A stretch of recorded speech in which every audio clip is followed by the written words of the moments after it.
just have quickly, oh, thanks, George. Let's have a quick check-in, then we'll have an agenda review, quick agenda review, and then we'll proceed. So thank you very much. Let's start. I'll just go across who I see on my screen here. Robin, and just 30 seconds ID check-in. Okay, Robin Lloyd, Burlington, Vermont, Wilf, held a No to NATO event this summer in Rochester, Vermont with Pocky Wieland, with a opponent speaking supposedly against her. It went very well. Amiable, believe it or not, but it was good. And it was televised. So you can see it. Would you put that link to the to view that in the chat, please? Yes, except the problem is that it was windy at a certain point. We're trying to get the audio fixed, and that's slowing us up, but it'll be there eventually. Okay, thanks very much. Linda, quick check-in. You're muted. Linda Modica in Northeast Tennessee, and I'm a member of the Jane Addams branch. I live between the largest depleted uranium weapons manufacturer in the country, Aerojet, and the sole supplier of nuclear fuel for the nuclear navy, which is also about to embark on a nuclear weapons project, which we are going to get in the way of. Good. Gloria, welcome. Hi, I'm Gloria McMillan in Tucson, and our whole tax base is based on missiles. We have a huge Raytheon plant, and we also have Davis-Monthan Air Force Base. So we are a prime target if we get new, but we're also contributing a lot to the whole back and forth of that. So we have our work cut out for us, and I think we need to get beyond just demonstrating, all 30 of us in front, and to connect with some major media. Thank you. Teresa. Thank you, Nancy. I'm in Columbus, Georgia, the home of Fort Benning, the School of Americas, and the Fannie Lou Hamer branch. The Southern Anti-Racism Network is an organization I founded, and we did a No Nukes tour that involved quite a few organizations in the South, including Georgia One, which used to be Women in Action for Nuclear Disarmament, and they changed their name to Women in Action for New Directions, which we've all been kind of miffed about, but Nuclear Watch South. And so we did a No Nukes tour. And so SARN is trying to bring those folks back together around No NATO and the connection between the NATO countries and nuclear weapons. Very good. George. Good morning, all. I'm George Friday. I'm in the Southern Piedmont, North Carolina branch. And one of the groups that I work for is North Carolina Peace Action. And in Asheville, North Carolina, Raytheon is building a plant that we've been protesting for years. And what's crazy, and this is crazy, y'all, is that I and Gastonia am now, thanks to gerrymandering, in the same congressional district as Asheville. That's like Boston, Robin, being in the same congressional district as the Berkshires. It's crazy. But it means that we will be working on, those of us who are in this congressional district together will be working on No NATO and fighting Raytheon. Good. Wow. And Julianne. Good morning. I am Reverend Dr. Julianne Robertson from the DC, Maryland, and Virginia branch. And I wanted to say, when you said Boston and Berkshires, I understand the difference because I went to UMass Amherst. And I am also a survivor of Seabrook 2, which was an anti-nuclear demonstration on the coast of New Hampshire at the time the nuclear power plant was being at that time effectively interrupted by our protests. And that was around the time of the 3 Mile Island partial core meltdown. We learned a lot about the reckless nature of the use of fission technology and how the depleted uranium and other byproducts of fission were used to weaponize missiles and other weaponry. And also understanding I don't want to use spiritual terms, but I don't have another one. So almost the demonic destructive nature of neutral materials from the earth to destroy the life and the potential for life is something that I feel to this very day, after having raised 4 children, to be a unacceptable risk. And so I'm very, very much connected to this issue and what it means for the future of humanity. Thank you.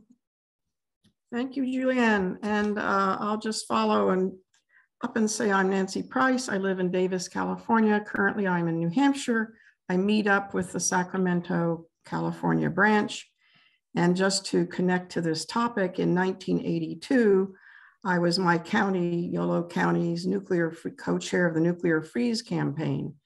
So I worked on this issue back then and was glad that the result was a treaty between President Reagan and Gorbachev, which you might remember Trump took us out of. And so here we are with not even that treaty between Russia and the US in place, and needing to certainly build a movement here as fast as we can to be effective obstructors of further nuclear capacity in any country. So thank you very much, everybody. We have an agenda here of reviewing the chart, the NATO strategy chart. Teresa and George discussing leading the Disarm Committee, No to NATO webinar, and then announcements. I suggest that perhaps we spend we allocate 10 minutes to the first 3 agenda items, and then we can assess where we are. If you think 10 minutes for each of those is sufficient, if you'd like to make a comment about that, we could just proceed. Do you have a comment? Well, Nancy, I raised my hand. Oh, sorry, didn't see that. Thank you. Well, based on the Disarm meeting last night and what Cheryl said, I think the first topic is the issue of George and I leaving Disarm, that should be the first issue. If I understood Cheryl correctly, she said if we leave Disarm, we'd have to take our project with us, i.e. the No NATO project, which I found extremely baffling. And so I would like for us to discuss that first, because other things may be meaningless, because I thought this working group belonged to Disarm, but apparently Cheryl sees it as a personal project that George and I initiated. That was what was said last night. We leave Disarm, the No NATO working group has to go with us, and that was not the intent. All right, well, I think that's a good suggestion to discuss first. Do any of you have comments to make in this discussion now? Well, I think it would be helpful, since Linda was not at the Disarm meeting last night. I think I should explain, and Julianne was not there either. Well, then let's have a stack, Teresa. I'd like to follow you, and then with a bit of clarification, I think, and then let's proceed with the discussion. Would that be all right with you? Oh, yes. If you could time me, George, so if we could do 3-minute rounds so that, George, you'll give me a 1-minute warning starting. Yes. Okay. Okay. Yeah. Yeah. I was just looking at my phone too. Okay, good. Okay. Go ahead, Teresa. Thank you. Well, George and I work on No NATO in quite a few places. Wilf International took a strong position on No NATO years ago, and nothing, quite frankly, has been done about it. So we suggested that a subcommittee, which became the working group of No NATO, be a part of Disarm, and that George and I would co-convene that group, which is how we got here. There are 2 people missing from the group, Pocky and Odile, because there were 8 of us in the group representing 8 different states.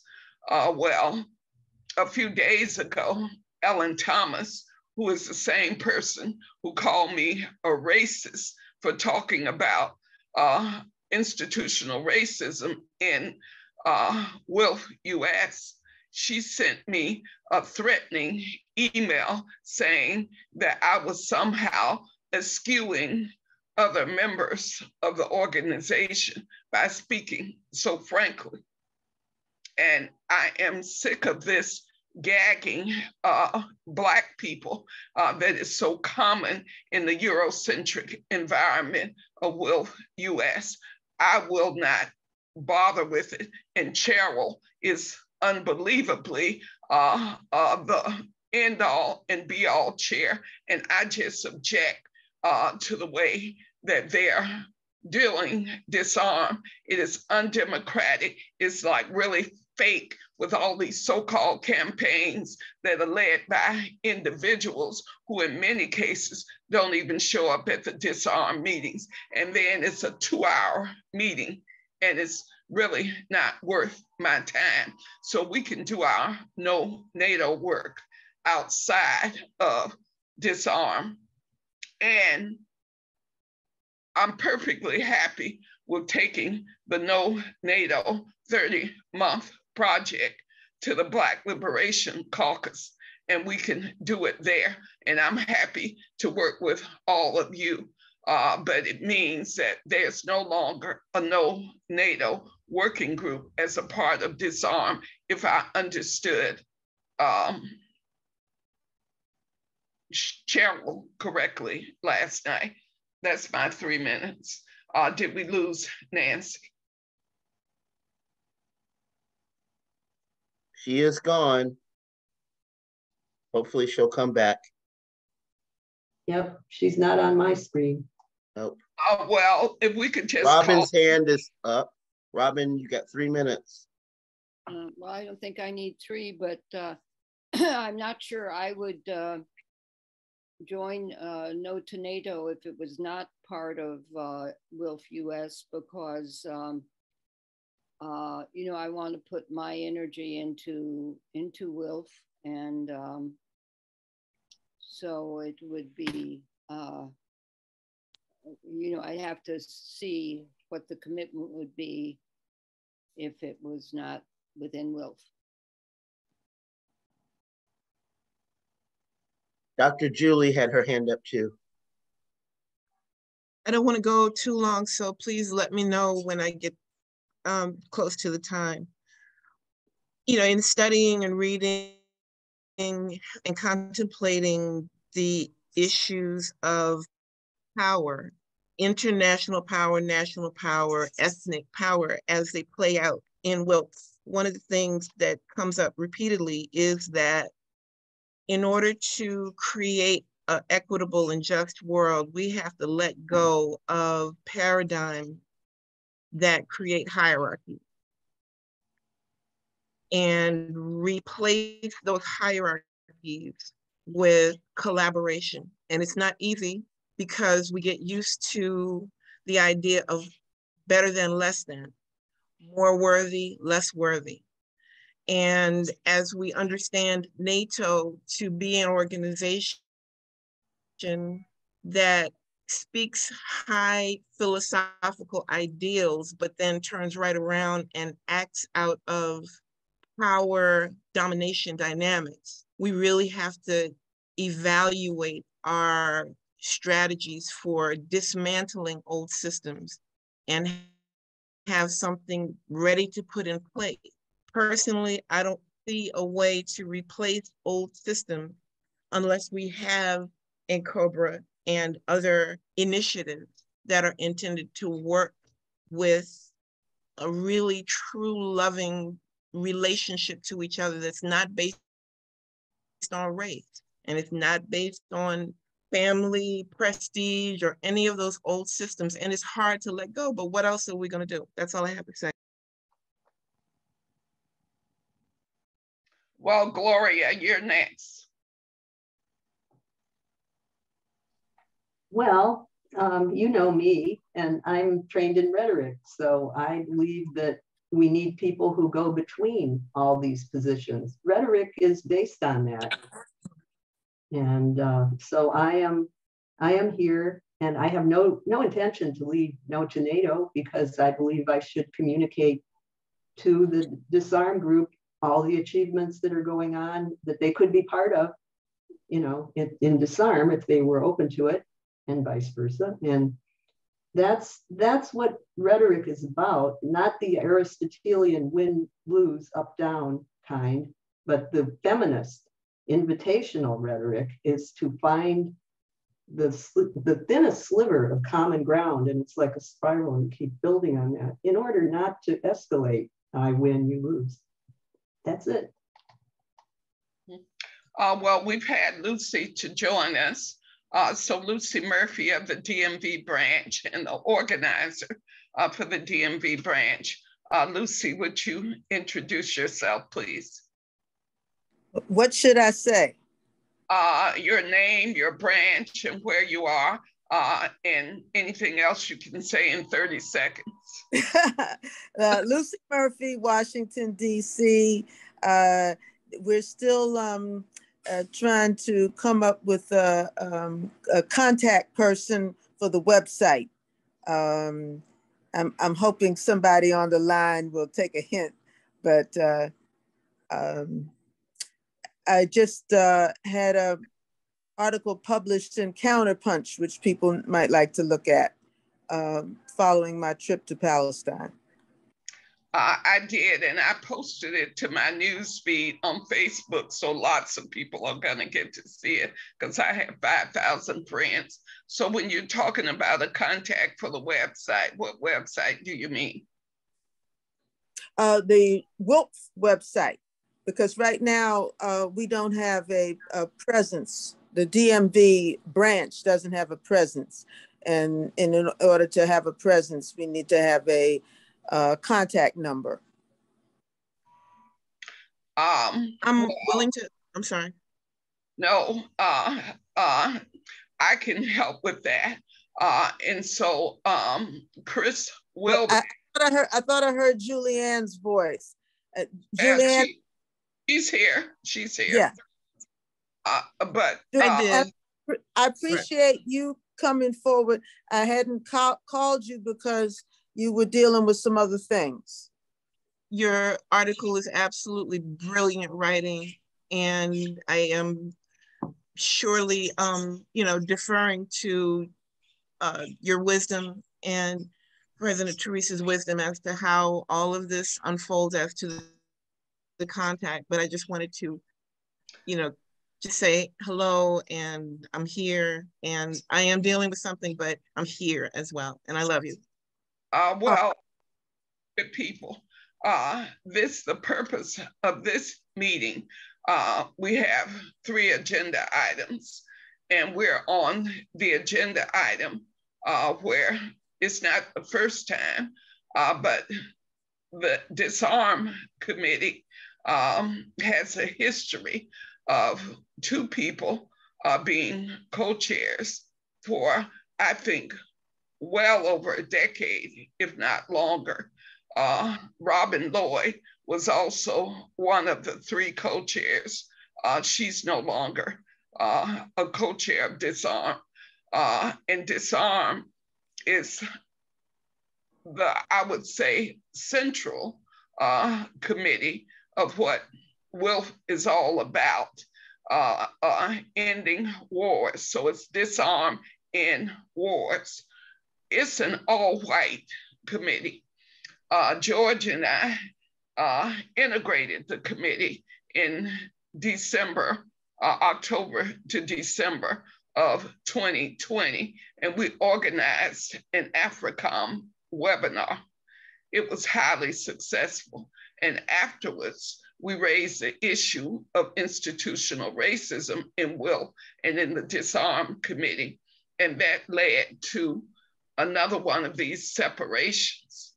Well, given the war in Ukraine and other things, we came back to Disarm a few weeks ago. And recently, Ellen Thomas, who is quite famous for her commitment to disarmament and ending nuclear weapons. She stood in front of the White House for years. You may have seen her there, Lucy, in your lifetime. Yes, yes, and she had the Peace House too. Okay, great. Yeah. So she's quite famous. Well, she's a co-chair of Disarm. She sent me a rather threatening letter, email, because she said that she was invoking a code of conduct. And I told her that the code of conduct was Eurocentric and racist, and that what I did in telling people what I thought of them was not treating people negatively. It was just my way of speaking frankly. As you know, we often do as Black people talking to each other back and forth. And it was from that point when I said, no more, enough, until the culture of Disarm as a committee changes from white domination, from people who are so clueless that Ellen Thomas called me a racist because I was talking about racism. And we know how common that is among white people who are clueless. And she still, I don't think to this day, gets how wrong that was. If I could just say something, I think it's very hard to have disagreements on electronic media. Really, disagreements should be handled face to face. Well, the Eurocentric process that WILF engages is almost totally emails and Zooms. There are lots of lists. So we, as the Black Liberation Caucus, have monthly meetings. The WILF National Board says that we're not really a part of WILF. And I think Robin's statement before you got on the call of saying that if for some reason the NATO working group became part of the Black Liberation Caucus, that she could not see herself participating with it. But she can explain herself. But the work is important, and we've come up with a 30-month plan, which includes a webinar in October that will involve several NATO countries. I pursued that webinar as I did with the Palestine-Lebanon webinar. And I think we can pull that off with the support of WILF International. So we don't need the Disarm Committee and anybody who doesn't want to work with it. Because I think as the Black Liberation Caucus, we're exploring the idea of becoming directly affiliated with WILF International in accordance with the Constitution and bylaws of WILF International. We have the right to do that.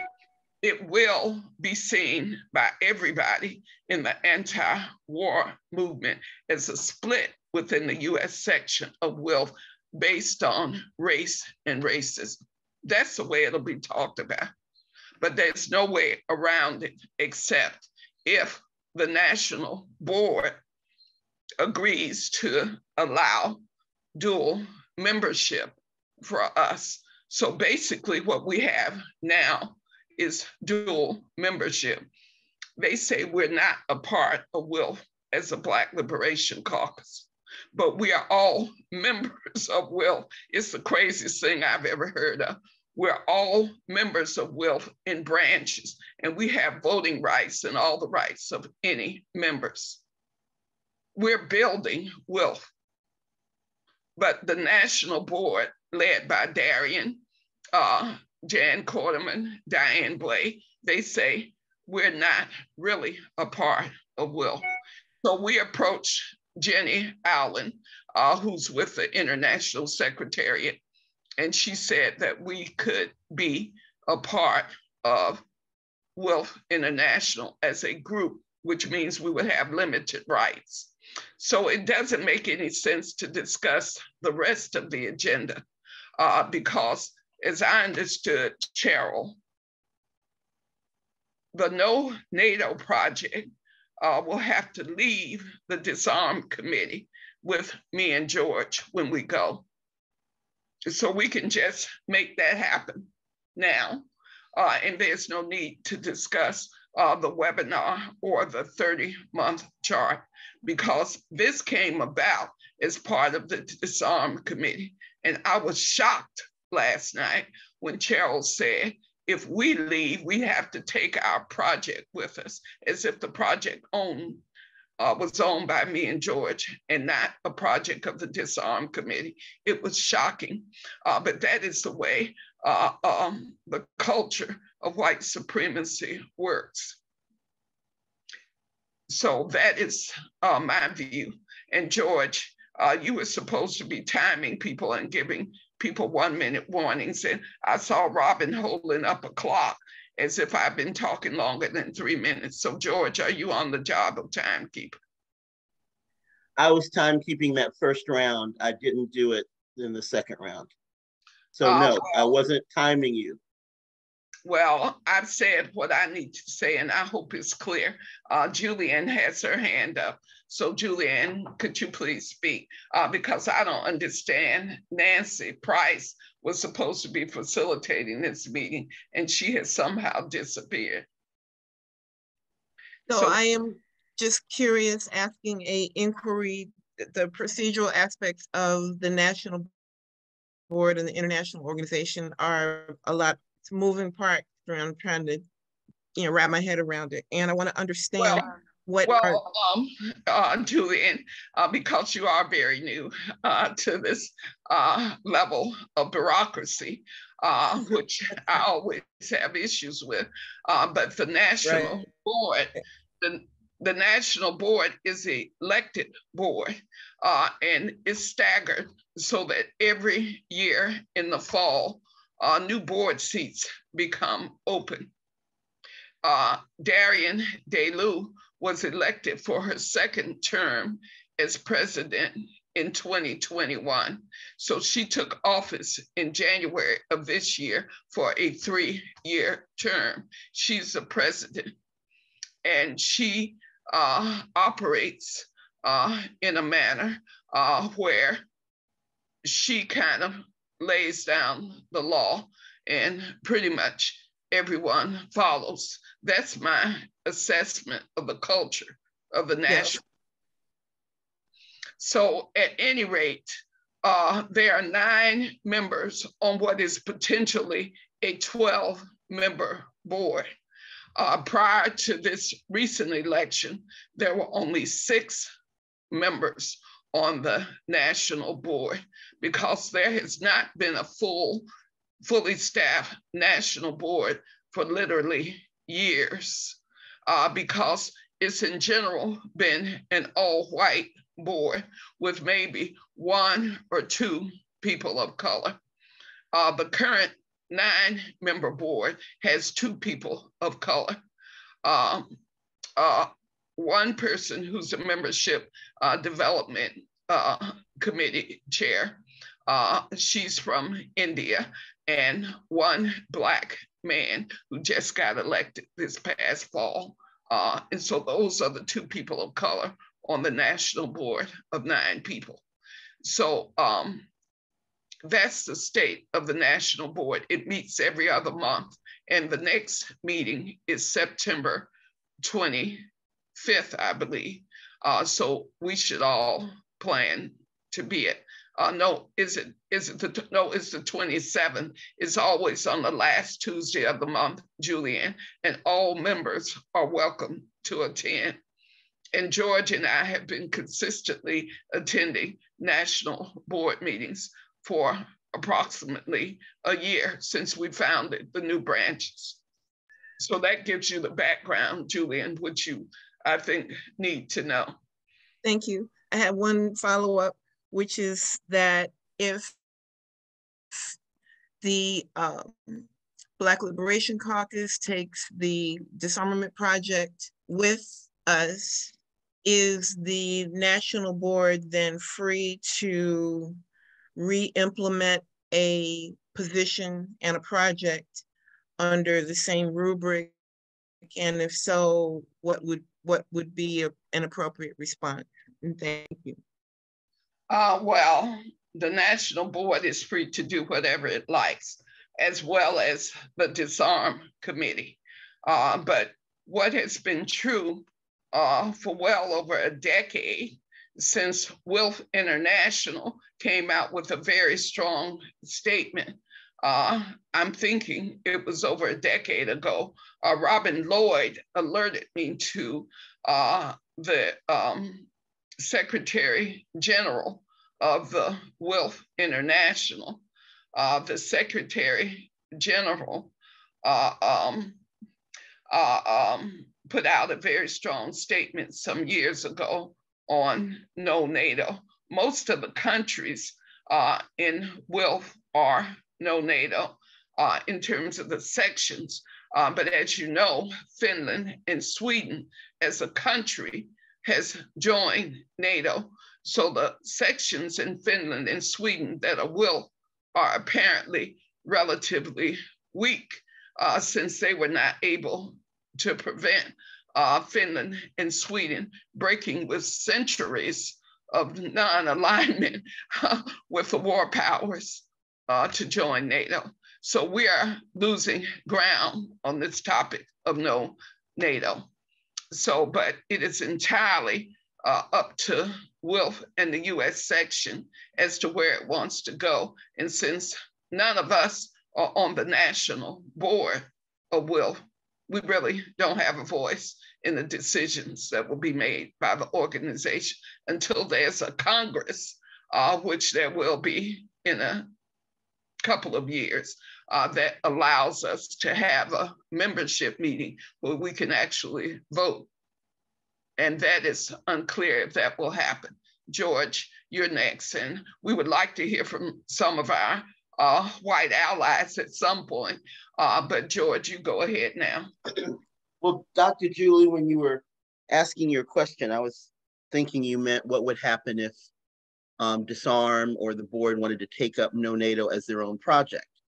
And I want to share with you that in the 2 years that I've been active, and active in mostly advancing human rights subcommittees, but also in the Middle East Peace and Justice Action Committee and Disarm, neither of those committees have done anything approaching what we are doing with No NATO. They mostly talk about what they've read or what they've seen, or they might be doing a protest or a vigil at a corner. But in terms of actions that can change policy and help build a movement, have not seen that in these 2 years. I do not think they would take on an initiative that is as ambitious and clear as the No NATO strategic plan that Teresa thought through and I helped to create. Okay, that's perfect. That makes perfect sense. Thank you. Does Gloria, Linda, Robin, do any of you have anything to say, Gloria?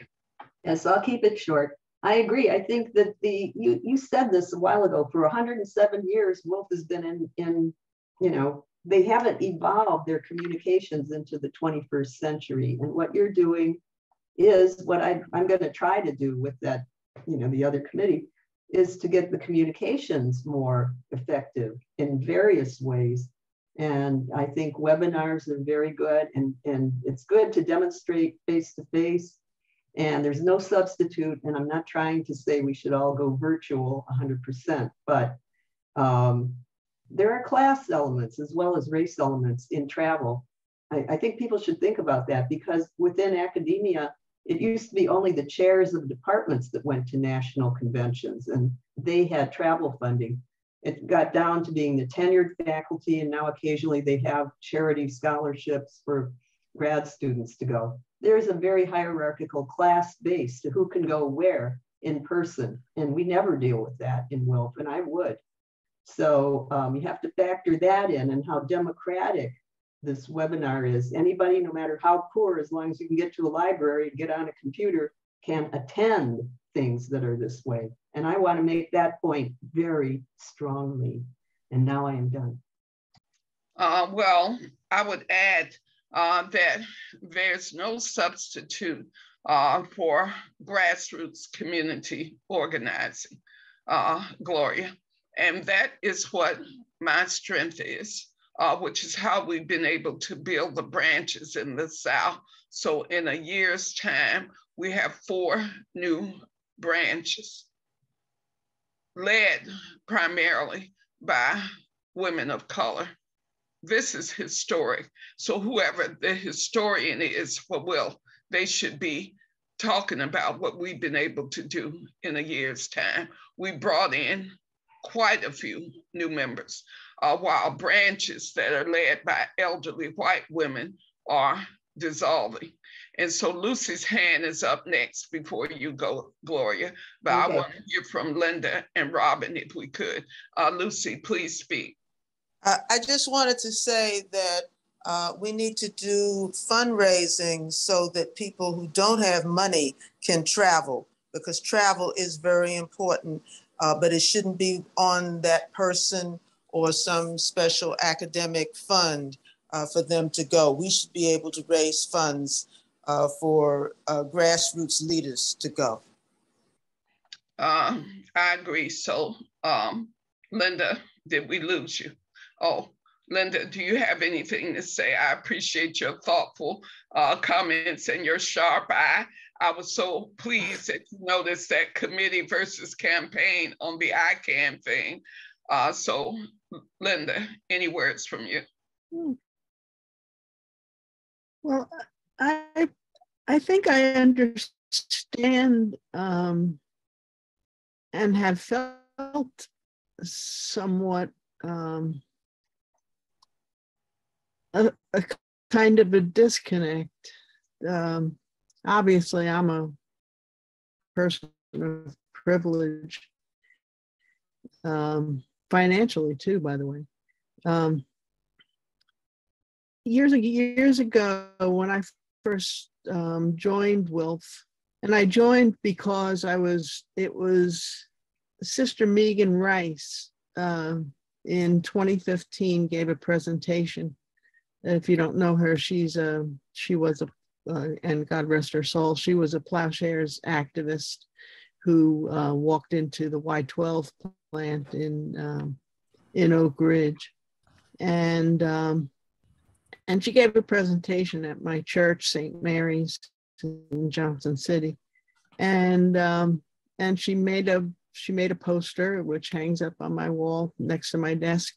That's of the real facts, where you should get the real truth on nuclear weapons. And one of the organizations was WILF, and also Reaching Critical Will.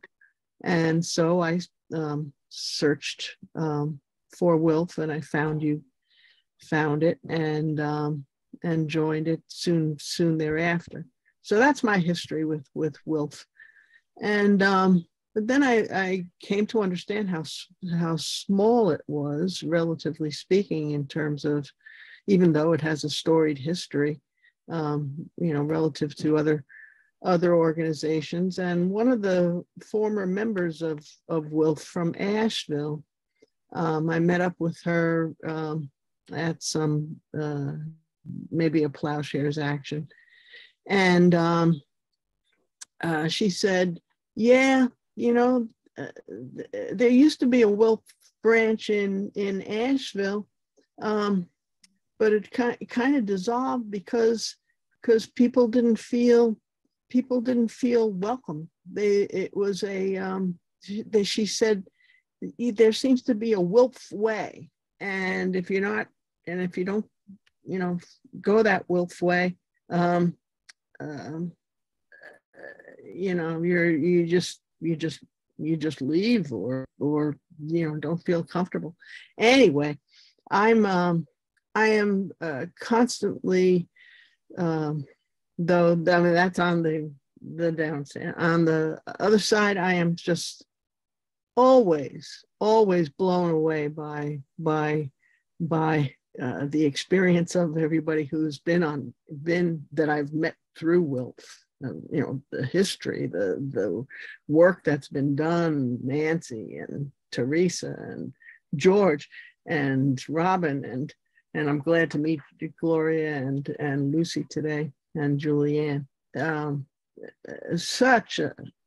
Really, it's a brain trust. But when it comes to organizing, I can't. It's all, where I'm not an organizer that amounts to anything, but there are actions that have to be taken on the ground, and I really do applaud Teresa and George for having organized local branches.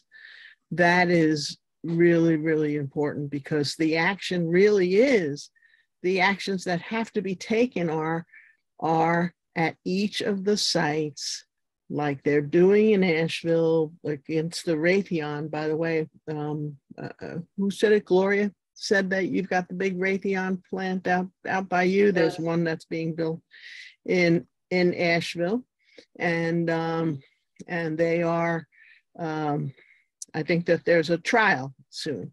Anyway, our local actions are essential. It's a matter of death by 1,000 blows in some cases. In this work that we do to abolish nuclear weapons and to end the whole nuclear era. But when it comes to NATO, I think that we have to work through all of the avenues that we possibly can, and this is the only contribution that I can make, I think, on this issue, will be through the push. You're getting close to 5 minutes the now, Catholic Linda. Church. I'm sorry. Linda, Nancy is back. And so we'd like to find out what happened and make sure she's okay, because she's actually facilitating. And since we seem to have arrived at a particular conclusion, and we did it without Nancy, we want to make sure we have agreement. And also, before we end the meeting, we need to show the 30-month strategy chart so that Lucy and Julian can see it. And I'm just noticing, I have not been in a meeting where half the folks were women of color, but here we are. And so there are 4 of us who are women of color in this meeting of 8. And so it is a good thing because we are making progress. I understand that. and it is due in large part to the efforts of the Black Liberation Caucus. And until that is recognized, it's gonna be a rough ride, because I'm not quitting. I first joined WILF in 1988 in Cleveland, Linda, where all of the members were Black women, and I thought WILF was a Black organization until I got to the Triangle in 1998, 10 years later. So Nancy Price, are you really back with us? I'm so sorry. I'm very, very sorry. My Wi-Fi went out. It took me a while on the phone to the technicians to get it restored. So here I am. I know I missed quite a lot of discussion. I will catch up on the recording. Could you just orient me right now to where I'm coming in?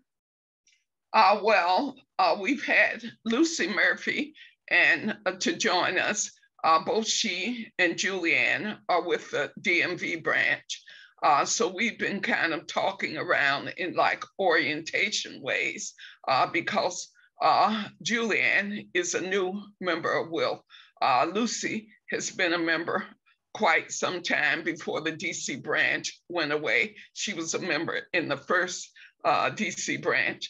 And so we were kind of talking in those terms, but I think the agreed upon conclusion is that the No NATO working group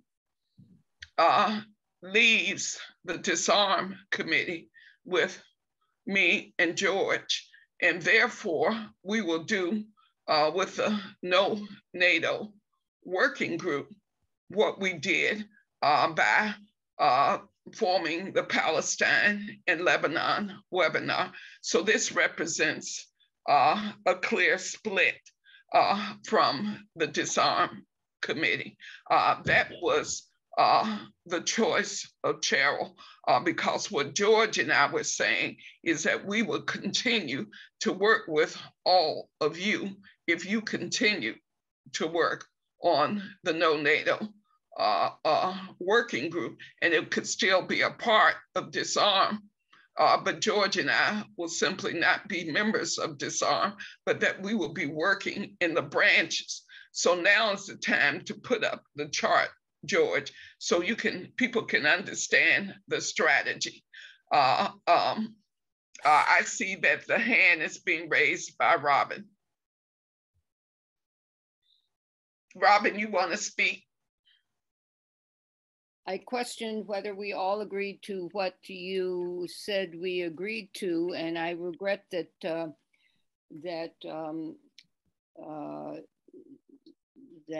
Nancy was not here to sort of keep us on track, because we've, I think, not really followed what the agenda was, and we only have 5 minutes left to the 1 hour.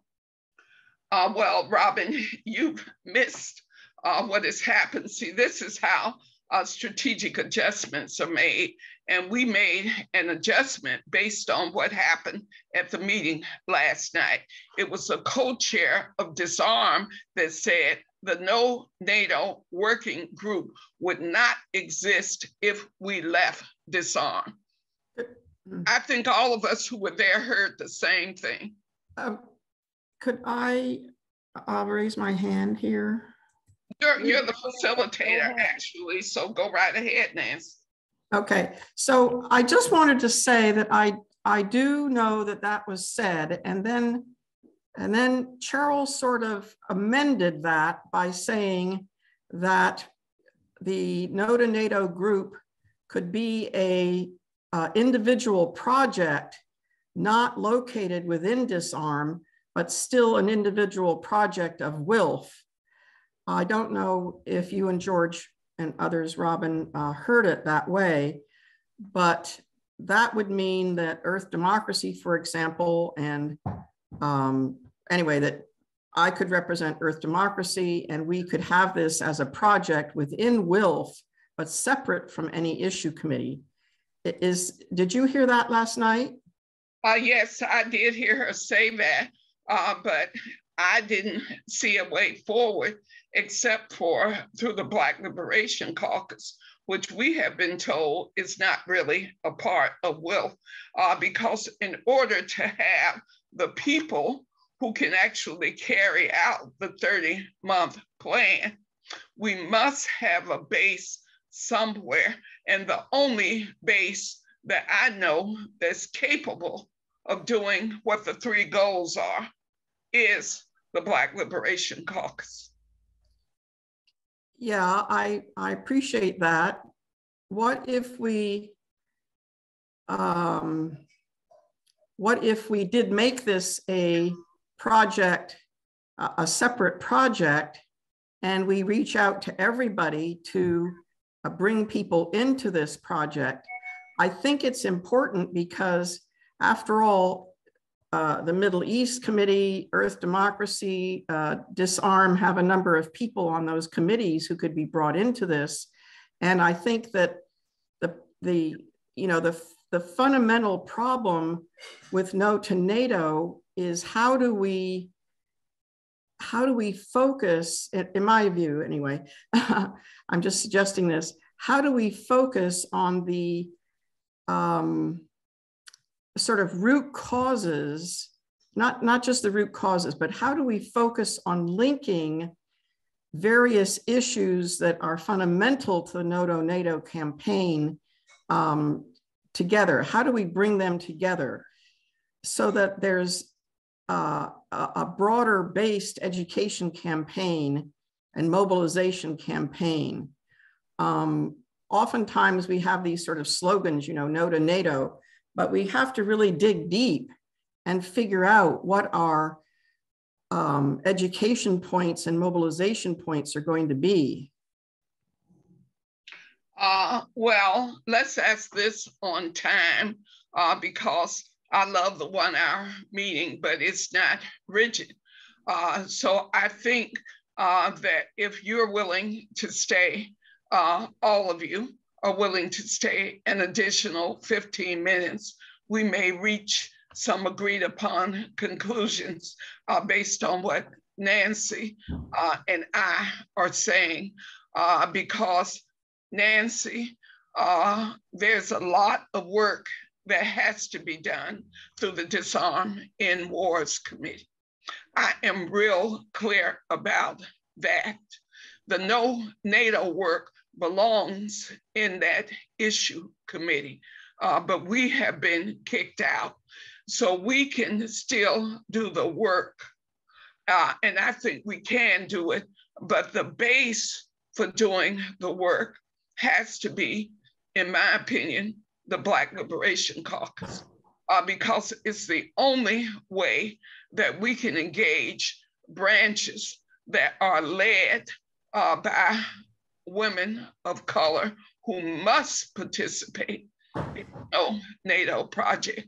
So I would just say, can we get agreement on going an additional 15 minutes?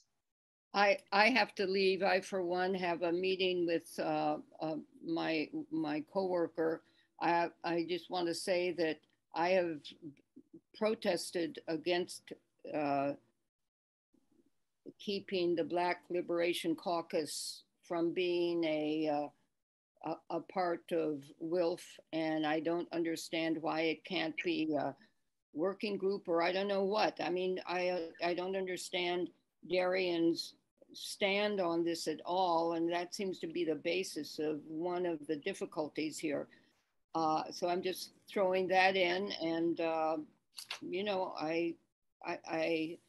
I regret we've spent this whole meeting without talking about what I thought we were going to talk about and moving ahead with No to NATO, but I will try to listen to the tape for the last 15 minutes. Well, Robin, let me say this to you, dear sister.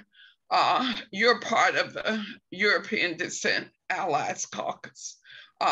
You should feel free to discuss this within the caucus, because what we're talking about here now is what has been plaguing WILF since the day of your grandmother.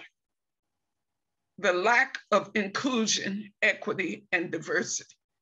And if you can't understand why Darian says what she says and gets away with it, then shame on you, Robin, because this is generations and generations of excluding women of color from any leadership and any real roles in this, what amounts to be a club of older white women, almost exclusively now.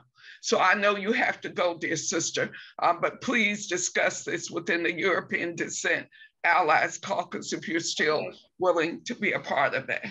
Okay, will do. Thank you. Thank you, Robin.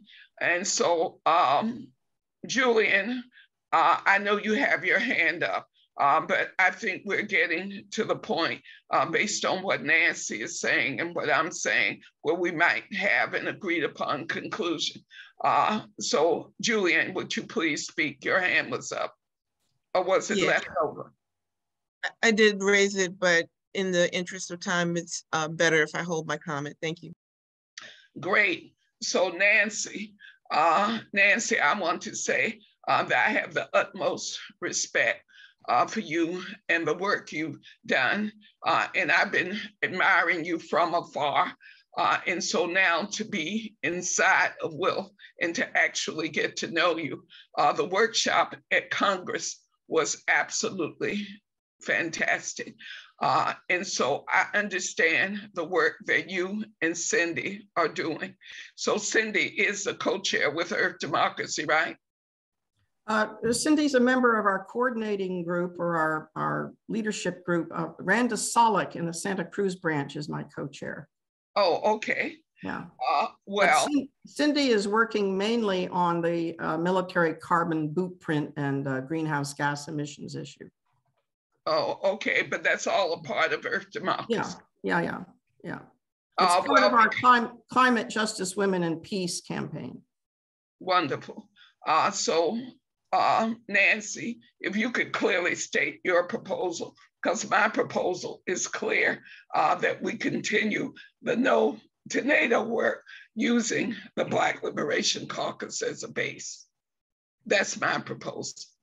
Well, I guess my proposal is a bit different. I would propose that we create a working group, or whatever we will call it, that is outside of the issue committees, and that would be open to, that would have as at its core, reaching out to all branches and members and pull them into this effort. I think it has to be a real mobilization, and I think education and mobilization. And I think that if we can be welcoming to everyone, and not that I would prefer that direction to go myself. I understand your reasoning, Teresa. I just have a slightly different approach. Well, Nancy, I feel one to your approach because it doesn't help us to be divided. And we have created a base inside of the Black Liberation Caucus, inside of branches. You're right. What I have learned, Nancy, is that because we are all a part of branches, and in some cases, overwhelmingly white branches, where people think the same way that Robin Lloyd thinks. She cannot understand why Darian is doing this. We can't understand why Darian is doing this. But if we can set up a formal alliance so that the Black Liberation Caucus can work with other branches and other members like Linda, who's in the virtual branch of Jane Addams. So if we can all stay together and still carry out the goals, I think it's important now that the 30-month chart is put up so we can at least review that, because we do need to talk about if and when we can do the No NATO webinar. But for the benefit of Lucy and Julie and George, could you read the 3 goals that we said, which they are probably in chronological order? So George, could you read the goals, please? Yes. To identify branches interested in learning more about No NATO between August and November of 2022, develop packets of resources to do educating on No NATO from January to March 2023, to hold actions and events on No NATO at least 10 branch cities by December 2024. So those are the goals of the 30-month plan. And this is a plan, like all strategic plans, that gets adjusted from time to time. If we can come to agreement on continuing to work together in the manner that Nancy describes, I'm for that. So there are 2 hands up. So let's go with Linda and then Nancy. Yes, I was wondering if we could have an intermediate goal of no first use NATO as a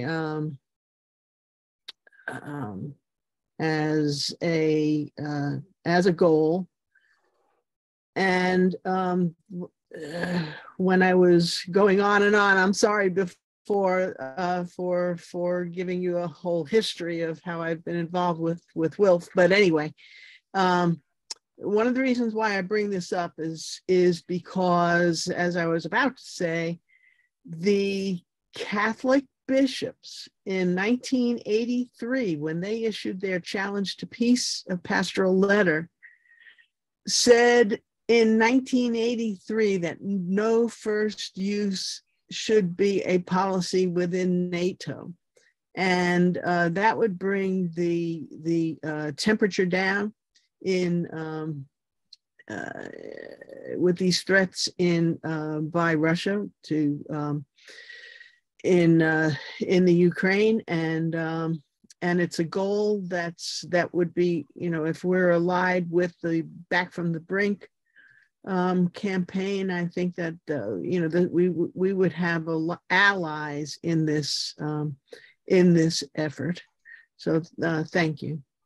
I'll talk about what a good goal is and what is not a good goal as a person who does strategic planning. But before we do that, let's hear from Nancy.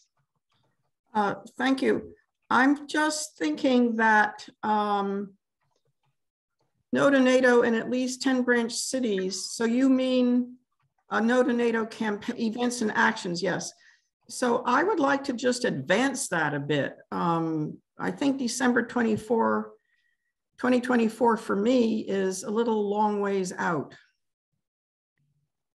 What we're saying, Nancy, is that if we do steps 1 and 2, yeah, are doing the actions and events, which could be educationals. I know that we would do an educational in the Fannie Lou Hamer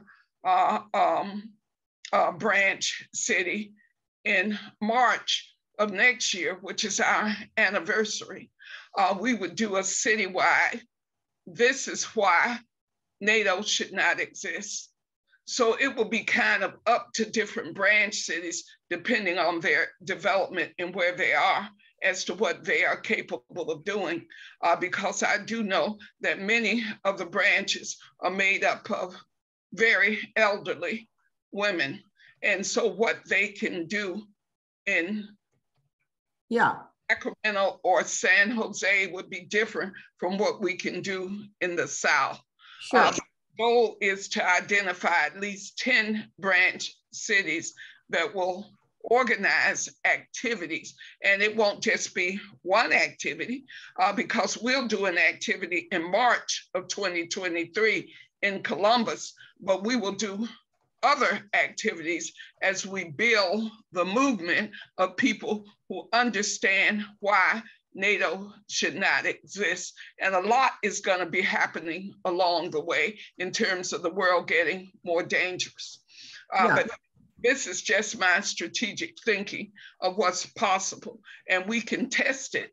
But what I do want to say to Linda is that these goals are strictly for building inside of will. We have no control over NATO and what we can get NATO to do. So a good goal is a goal that is clear. It has a timeline. It says who's gonna do it. And I can tell you right now, none of us have the power to get the NATO countries to do what you said. This 30-month plan is strictly for us to build inside of will. So we could revisit that December 2024, depending on the circumstances and branches, correct? Yes, we can revisit a lot of things if we decide to continue past the 30 months. But the 30-month plan is based on the end of the current administration of will. So all of these strategic plans that George and I have been putting together is based on when the president of Wilf's term ends. Okay, well, sure, fine, thank you. Because with a new president, there may be a different thing. So Linda. Yes, I guess of the school that does believe that a small group of dedicated people can affect change, and so Wilf being one of them, and if it's just this no NATO subcommittee. But where I was going with this is that if it's an element of the campaign, it's also an educational tool, and it's also within Wilf. But what I'm hoping to do, and I know that and it may be through other organizations, it probably will be through other organizations like the Catholic Committee of Appalachia, is to remind the U.S. bishops of their original, their 1983, we're talking almost 20 years ago, well, more than that, plan for NATO to embrace a no first use policy. And so it's one of the avenues to, they are the people who have power. The bishops, the Catholic bishops have power. And for what I'm saying is that we need to encourage, we as women, peace women, have an opportunity to make that, to get the bishops to revisit their now 40-year-old proposal that NATO embrace a no first use policy, as they said in 1983. Well, and Linda, this is just, I'm just telling you that this is something that I think is an intermediate goal. But I understand now, Teresa, I understand you are Wilf building. This is a campaign to build Wilf around the NATO, and correct me, you can correct me, of course, after I'm finished. Well, you're to talking build too Wilf long, Linda. Around the NATO. Okay. You're talking too long, Linda, because we agreed to the 15 minutes. Let me just say this. What you're asking, Linda, should be taken to the Disarm Committee, because you didn't quit the Disarm Committee. So you should get the Disarm Committee to do that. This working group cannot do what you ask. So Nancy, because we really need to end the meeting and decide when we're going to meet next. Yes, so I just want to say that the Catholic Bishops' statement in 1983 was a result of the mobilizing around the nuclear freeze movement. It had nothing to do with NATO. And the fact of the matter is the no first use statement and the no first use policy during the nuclear freeze movement was somewhat controversial. It created a great deal of discussion back and forth about no first use and what that implied and what that could mean. So, and it somewhat complicated the issues and discussions around the nuclear freeze movement. So I just want to add that as a slight correction here. So when would we like to meet next? Do we want to have monthly meetings? And we do need to discuss the webinar. Did we not, while I was offline, was the webinar discussed? No, we did not. Okay. So we do Julie's need to, hand is up too. Wait a minute, Nancy. If we could hear from Julian. Sure. Thank you very much. I was taking notes. Thank you. Very quickly, I just wanted to support the idea of retaining the issues in the caucuses, specifically this issue in the Black Liberation Caucus, because our scholarship and action will depend on the way we handle this issue for people who will be most affected if there is a first strike and if there is any kind of nuclear exchange in the world. I think about Bhopal and countries in Africa where people are regarded as expendable by the system. And if we don't find ways to engage in scholarship and political action on their behalf, then WILF will not have served them very well. Thank you. So Nancy, back to you on when we should meet next. Well, I think we do want to continue this discussion about how we would organize within WILF. I do think too, we must discuss the webinar and reach out to people, set a date and then reach out to people to see if they would like to participate and are available. I know that you've spoken with Tamara Lawrence, Teresa, but we want 2 or 3, 4 other people. I would like to talk with you a bit more about your invitation to me to present. I have some considerations about that. So Nancy, this is the thing. The Black Liberation Caucus has a direct relationship with WILF International. And with the international secretariat, they can find us speakers in Finland, in Germany, and in Sweden. So we already have the speaker for Canada. yes, I had asked you to be the speaker for the US, but that was just me and my admiration thinking you would be the perfect person. But that's a decision that has to happen within the working group as we continue. sure. But we do have time because based on all of the diffuse nuclear war events that are happening in mid-October, I say we're looking at the end of October, somewhere between the 20th and the 30th of October. That's the timeline that seems visible to me right now in terms of our ability to pull things together. So let me just remind everyone on this call that the COP27 meeting will be happening the first 2 weeks almost of November. So a lot of attention is going to be on that mobilizing and planning and attending. So we might want to consider then the time for NATO. Let's pick a next meeting. Yeah, sure. So, but keeping this in mind, this is August. Do we want to go for a month or have a meeting in 2 weeks? Let's look at our calendars. What date are you proposing? Well, good idea. Let's see. I'll look at my calendar here.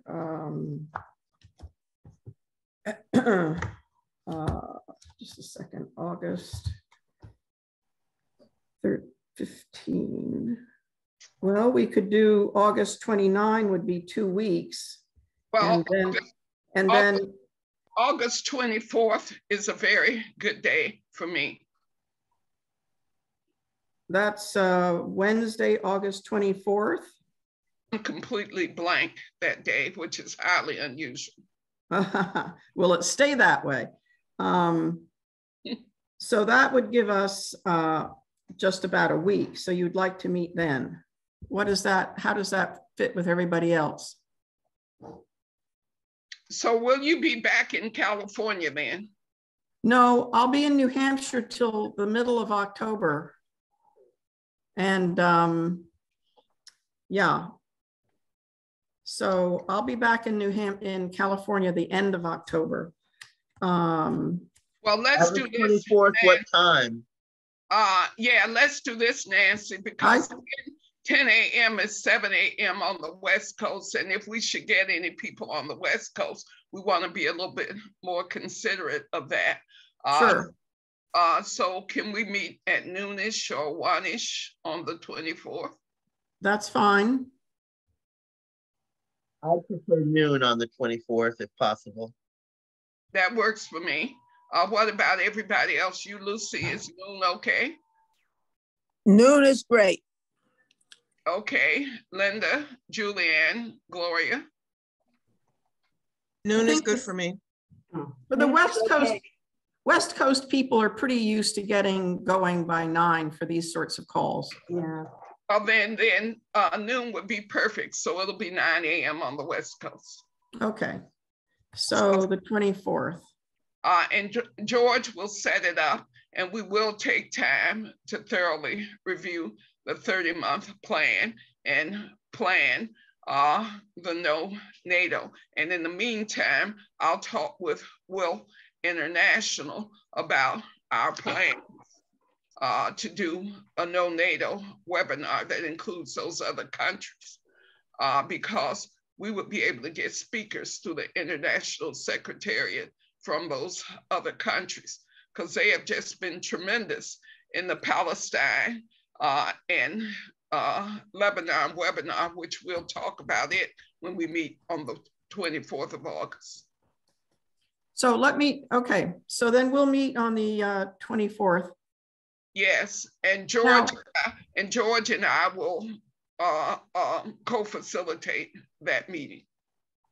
Okay, so Asa Mueller, who spoke on the Climate Justice, Women and Peace workshop at the Congress, I might communicate with her if you don't mind, because the 4 Scandinavian countries were having a meeting at some point, either it's happened or soon, about creating a Nordic peace alliance in response to Finland and Sweden joining NATO.